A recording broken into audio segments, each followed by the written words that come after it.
In this video, I'm gonna run you through some of my favorite isolation techniques. So what I find really helpful to find my layers and really work on those outer corners and the inner corners.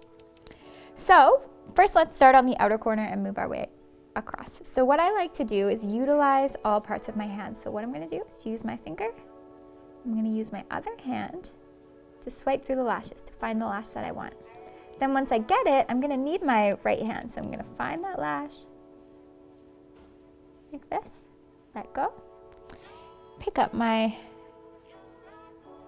lash that I want to place, come back, use my finger again,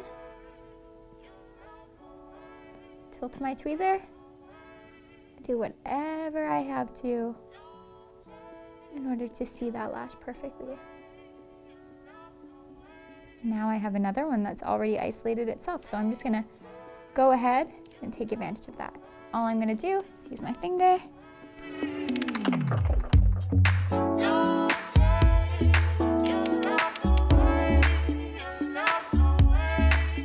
Actually, I have 3 in a row. That makes sense to get, so I'm gonna go ahead and do that. And the only thing that I know is really important when I do 3 lashes in a row is to make sure that I hold them apart so that they don't accidentally stick together.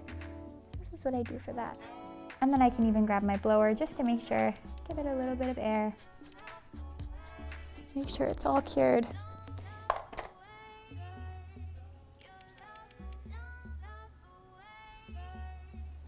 Then I'll move to the other side, show you how I work on the opposite side. Again, using my finger, pulling those lashes out of the way.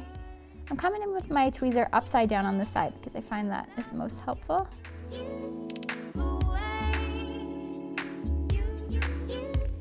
And notice that I also have tilted my client's head as well.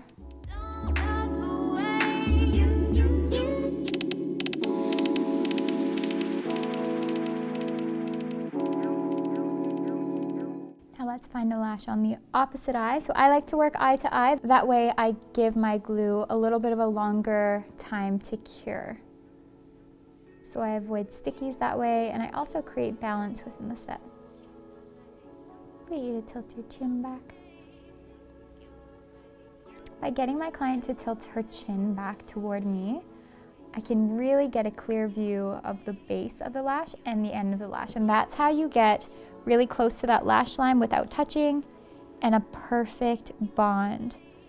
Because you can truly see everything that's going on.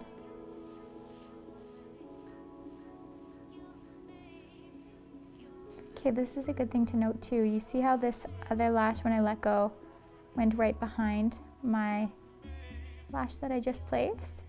The natural lash came behind. That in this case, I want to make sure that I hold it isolated long enough that I don't get a sticky. So I'm just going to move that natural lash out of the way and hold for just an extra second or two. Again, using my finger. Check out too how I'm gaining control from balancing my tweezers on my fingers within my hand and my palm on her head. If you feel uncomfortable doing this, you can for sure put a face cloth down. I just make sure that my hands are nice and sanitized. And I've asked my clients a lot of times if they feel uncomfortable with me resting my hands on their face, and they actually all say that it makes them feel secure and comfortable.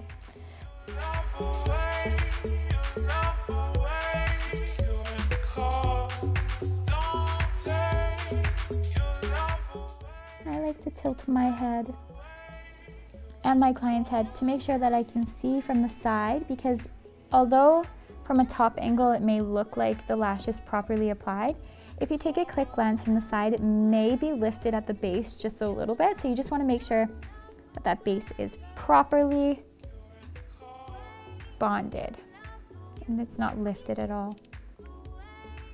Again, really utilizing all parts of my hand. And another trick is you can use an iPad to pull the lashes out of the way to see that bottom layer. So I will show you that in 1 second as well. So I call this technique the finger technique, and then I also tilt my tweezers all over the place to help me out if I need it. So I'll show you that all the way through. I'll do one on the inner corners next, but I gotta take advantage of this because it's basically isolated itself.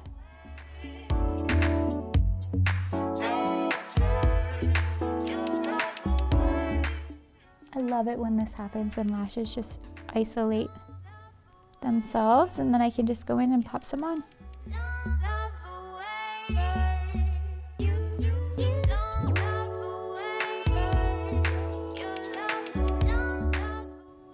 So, with the finger method, when I am working on the inner corners,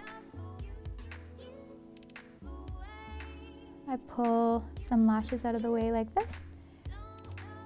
And although I'm pulling the eye a little bit open and in the opposite direction of the area that I'm working on, I'm also closing the eye a little bit as well, which may take a little bit of getting used to. Sometimes you have to be cautious of the pads when you're doing this.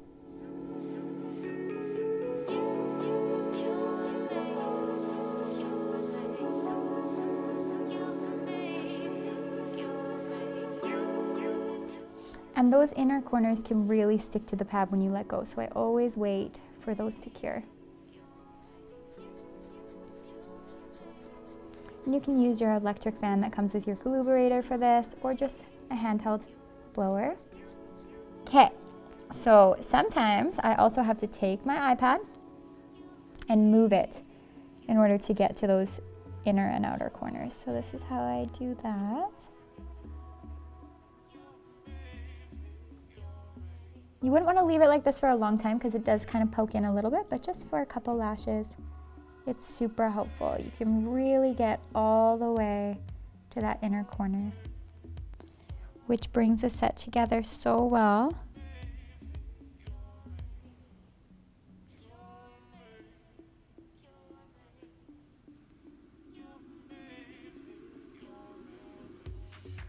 So once I'm done applying a couple lashes in here, I'll go ahead and move that pad again.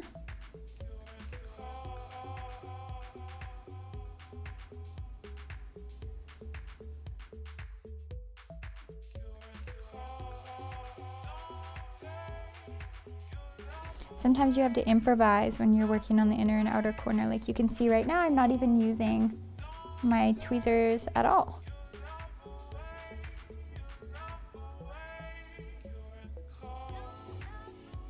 As long as the natural lash is properly isolated and you can really see what you're doing, then there's really no rules.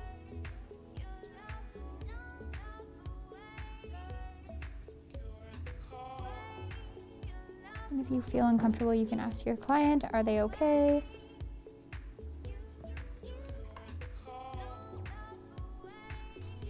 Because it for sure is weird in the beginning. And sometimes it can be a little bit strange for your clients as well. It's just nice to keep them in mind. So for the last isolation technique I'm going to show you today, I'm just using my mascara wand. So this is a nice way for you to see the lashes underneath as well. And then go ahead and lash them. So you can use your wand, pull out the lash that you want, move around the eye doing that.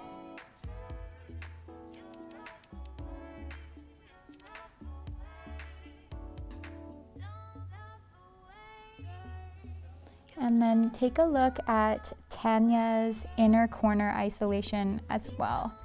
This is from a different video, but it's super helpful for her. I personally cannot do it. I like to use my finger and the iPads, but she finds it amazing. So it's nice to find what works really, really well for you. So check that out as well.